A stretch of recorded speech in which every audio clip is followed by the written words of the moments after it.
अस्सलाम वालेकुम साथियों, उम्मीद करती हूँ आप लोग बिल्कुल ठीक होंगे, मज़े में होंगे और आपका वक्त बहुत ही अच्छा गुजर होगा। आज की वीडियो में हमारे घर में बन रही है, आज एक डच डिश बन रही है। हॉलैंड हॉलैंड वाले ऐसी डिशेस बहुत शौक से खाते हैं।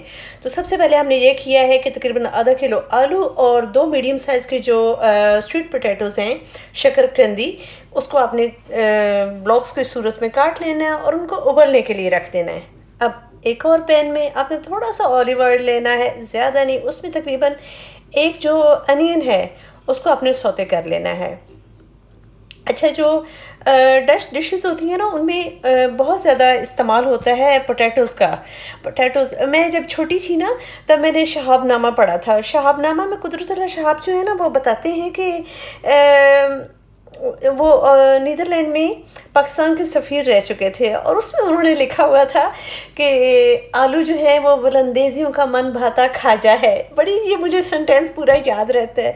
तो अब मैं यहाँ रहती हूँ और मैं वाक़ई देखती हूँ कि ये लोग, इनका फ़ेवरेट फूड है पोटैटोज़, और ख़ास तौर पे बेक्ड और या बॉइल्ड पोटैटोज़ जो हैं, उसको ये डिफ़रेंट किस्म की ग्रेवीज़ के साथ खाते हैं। फिर मैश्ड पोटैटोज़ की इतनी सारी रेसिपीज़ हैं और उनको डिफरेंट स्टाइल में ये यूज़ करते रहते हैं।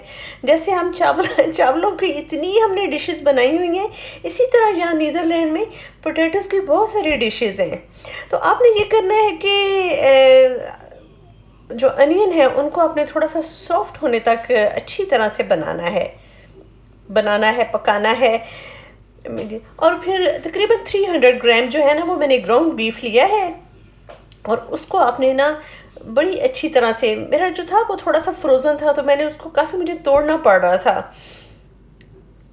तो मैं ये असल में एक्चुअली एग्ज़ैक्ट रेसिपी के मुताबिक बनाना चाह रही थी, तो इसलिए मैंने इसको जो एक ब्लॉक था हाफ़ केजी का, तो उसमें से मैंने 20 ग्राम ऑफ ऑफ किया था। अच्छा, उधर जो आलू और शकरकंदी उबल रहे हैं, उनको भी देखना ज़रूरी था। और फिर आप ये जो ग्राउंड बीफ है, इसको अनियन के साथ आपने बहुत अच्छी तरह से मिक्स करके ना, उसको आपने अच्छी तरह से भून लेना है, ताकि जो गोश्त का कच्चापन है ना, वो ख़त्म हो जाए। तो मैं आपको वो नीदरलैंड का बता रही थी कि एक्चुअली जो दूसरी जंग अज़ीम थी ना, उसमें हॉलैंड वालों ने दुनिया की क्या मैं कहूँ, उन्होंने अपनी हिस्ट्री की बदतरीन भूख जो है उसका सामना किया। उसके बाद ये तकरीबन 1945 की बात है। बहुत शदीद भूख का इनको सामना करना पड़ा। ख़ास तौर पे पहले ये लोग हिटलर की हमायत करते थे, और हिटलर को जब रशियंस ने अपनी बड़ी स्ट्रेटजी के साथ सर्दियों में शिकस्त दी, कि जो जर्मन सिपाही थे, असल में जर्मन्स की जो फ़ौज थी उसमें तो ये सारे यूरोपियन शामिल थे ना, ख़ास तौर पे नीदरलैंड वाले भी। तो वो बहुत सारे फ़ौजी मारे गए थे, उनसे रूस की सर्दी बर्दाश्त नहीं हुई थी। लेकिन बहरहाल ये था कि रास्ते भी बंद हो गए थे, इनके पास फूड भी नहीं थी। फिर जो बेसिक्स फूड होती हैं ना, वो ये खाने का इनमें बहुत हुआ, और ये इसलिए आपको ये नज़र आएगा कि जो प्योर डच फूड है ना, उसमें बहुत बेसिक इंग्रेडिएंट्स इस्तेमाल होती हैं। और ये वो वाली इंग्रेडिएंट्स ज़्यादातर होती हैं जो आपके आपके पेट को फुल करती हैं। आपको बहुत जल्दी एहसास होता है कि आप बिल्कुल फुल हो चुके हैं। इसके अलावा ये वो वाली है जो ख़ास तौर पे सर्दी को रोकने के लिए, सर्दी में बहुत अच्छी ये फ़ीड होती हैं, कि जो मैश्ड पोटैटोज़ की सारी रेसिपीज़ हैं, वो ऐसी ही रेसिपीज़ हैं कि वो आपको सर्दियों में बहुत अच्छा फ़ील करती हैं, आपकी बॉडी को गर्म रखती हैं और आपको बहुत एनर्जी देती हैं। वैसे भी पोटैटोज़ तो बहुत एनर्जीफुल बेसिक फूड है। अच्छा, ये फिर हमने अनियंस को और ग्राउंड बीफ को अच्छी तरह से भूनना है। जितना अच्छी तरह से आप भून सकते हैं ना, उतना। उसको बस आपने जलाना नहीं है, लेकिन वैसे उसको बहुत ही अच्छी तरह से भूनना है। और अभी तक आप देखें, हमने उसमें कोई स्पाइसेस ऐड नहीं किए। हम सिर्फ बहुत सिंपल तरीके से ऑलिव ऑयल लिया है, अनियंस लिए हैं और ग्राउंड बीफ लिया है, और उसको अच्छी तरह से हमने भुना है। अच्छा, फिर उसके बाद एक बिल्कुल समझे मीडियम टू स्मॉल साइज़ की जो रेड कैबेज है ना, उसको आपने अच्छी तरह से कटिंग कर लेनी है, धो लेना है, और फिर उसको आपने इस कीमे में शामिल करना है। अच्छा, रेड कैबेज का टेस्ट बहुत मज़े का होता है, बहुत स्वीट स्वीट सा होता है। बहुत अच्छा उसको मैं क्या बताऊँ किस चीज़ से मदद होता है, जो ग्रीन कैबेज है उससे बहुत डिफरेंट होता है। ग्रीन कैबेज तो आप पकाते हैं तो आपके किचन में वो और तरह की खुशबू आती है ना, इसकी वो वाली नहीं होती, इसकी इसकी बड़ी खूबसूरत सी महक होती है और इसका बड़ा स्वीट सा टेस्ट होता है। अच्छा, इसमें मैंने 250 मिलीलीटर वाटर डाला है और उसके बाद जो है उसकी बारी आएगी स्पाइसेस की।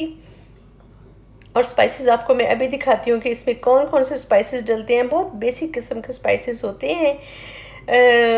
इसमें मैंने वाइट पेपर डाली थी, salt, black pepper, onion powder, oregano, ginger powder, nutmeg.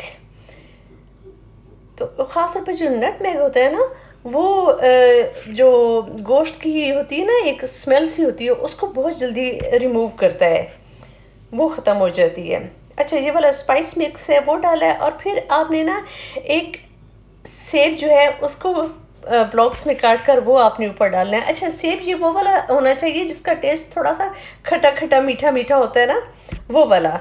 बिल्कुल मीठा सेब भी अच्छा नहीं लगता और बिल्कुल खट्टा सेब भी अच्छा नहीं लगता। तो जो दरमियान में होता है ना टेस्ट, कभी थोड़ी सी वो आप बाइट लेते हैं और आपको समझ नहीं आती ये मीठा है या थोड़ा सा खट्टा है, उसका अच्छा लगता है। अच्छा, दरमियान में अब हमारे जो पोटैटोज़ और स्वीट पोटैटोज़ हैं वो वाले भी बिल्कुल गल चुके हैं। तो मैं अब इसमें से पानी जो है वो निकाल दूँगी और इसको अब फिर मैंने मैश करना है। तो अभी आपको वो दिखाती हूँ। अच्छा, मुझे ना बहुत शौक़ है। अब अल्लाह ताला ने अपने बहुत करम किया और बहुत सारी कंट्रीज़ देखने का इत्तेफ़ाक हुआ और कुकिंग का शौक़ भी है और डिफ़रेंट किस्म की मैं फ़ूड को ट्राई करती रहती हूँ। ऑफ़ कोर्स हमारे देसी खाने का मुकाबला तो कोई भी नहीं कर सकती, कोई डिश नहीं कर सकती। जो हमें सैटिस्फैक्शन देसी खाने से मिलती है ना, वो दूसरे खानों से नहीं मिलती। लेकिन दूसरे खानों की भी अच्छी कुज़ीन जो है उसको सीखना चाहिए और उसको ट्राई करना चाहिए। आपको एक्सपोज़र मिलता है, आप उसका टेस्ट डेवलप हो जाता है। शुरू-शुरू में मुझे ये चीज़ें अच्छी नहीं लगती थी, अब टेस्ट डेवलप हो गया तो अच्छी लगती हैं। अच्छा, इसमें मैंने मिल्क डाला है 50 मिलीलीटर और 30 ग्राम जो है वो बटर, सॉल्टी बटर मैंने इसमें ऐड किया है और इन सबको आपने अच्छी तरह से मैश कर लेना है। बिल्कुल उसकी अच्छी सी प्यूरी जो है वो आपकी बन जानी चाहिए, उसमें कोई बड़े चंक्स नहीं रहने चाहिए। तो आप बताएँ, आपने कभी डच फूड को टेस्ट किया है? और अगर आपने टेस्ट किया तो आपको कैसा लगा? अच्छा, मैं आप लोगों को हाँ, वो बता रही थी कि जो डच लोग थे, उन्होंने इसीलिए बेसिक फूड जो है उनका बहुत ज़्यादा अमल दखल है इनकी बेसिक कुज़ीन में। आपको सिर्फ़ और सिर्फ़ प्योर चीज़ें मिलेंगी। देसी किस्म की जो होती है ना, जैसे पोटैटोज़ हो गई, वेजिटेबल्स हो गई और एक गोश्त का पीस हो ज़रूर होना चाहिए। अच्छा, ये आपको देख लें, अब हमारा वो पानी बिल्कुल खुश्क हो चुका था कीमा और रेड कैबेज वाला। अब आपने उसको असेंबल करना है। इसको ओवन की किसी अच्छी सी डिश में आप रख लें, उसको लेवल कर लें। उसकी एक लेयर सी जैसे बिछती है ना, इस तरह आपको बिछानी होगी।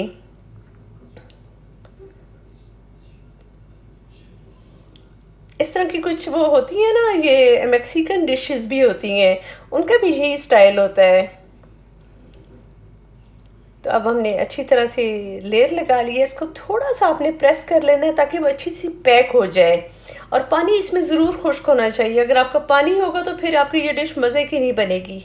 अच्छा, इसके ऊपर अब हमने जो पोटैटो एंड स्वीट पोटैटोज़ की जो प्यूरी बनाई थी, उसको हम इस तरह लगाएँगे।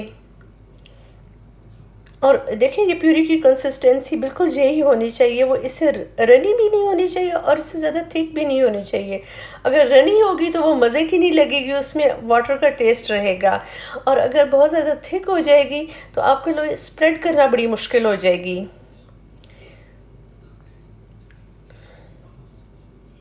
इसको अब आपने अच्छी तरह से लेवल कर लेना है ताकि सारी जो है ना कैबेज, वो बिल्कुल एक जैसी उसके ऊपर पोटैटोज़ की और स्वीट पोटैटोज़ की लेयर आ जाए। बहुत सारी जो इटालियन डिशेज़ भी होती हैं, उनमें भी इसी तरह लेयर्स लगाई जाती हैं, लेकिन उसमें फिर चीज़ वग़ैरह बहुत डलता है, लेकिन इसमें चीज़ नहीं है। लेकिन अगर आप कुछ उसमें वैरायटी लाना चाहें तो डाल भी सकती हैं, लेकिन मेरी कोशिश होती है कि जो एक ऑथेंटिक रेसिपी होती है उसको ऑथेंटिक ही रहने दिया जाए। कभी-कभार आप कोई नया टच उसमें दे सकते हैं, या फिर इसके साथ अगर कोई अच्छा-सा ज़बरदस्त सा सैलेड बना लिया जाए तो भी ठीक होता है। थोड़ा-सा टेक्सचर देने के लिए मैंने फ़ोर्क के साथ इसको फ़ोर्क फ़ोर्क के साथ मैंने इसको थोड़ा-सा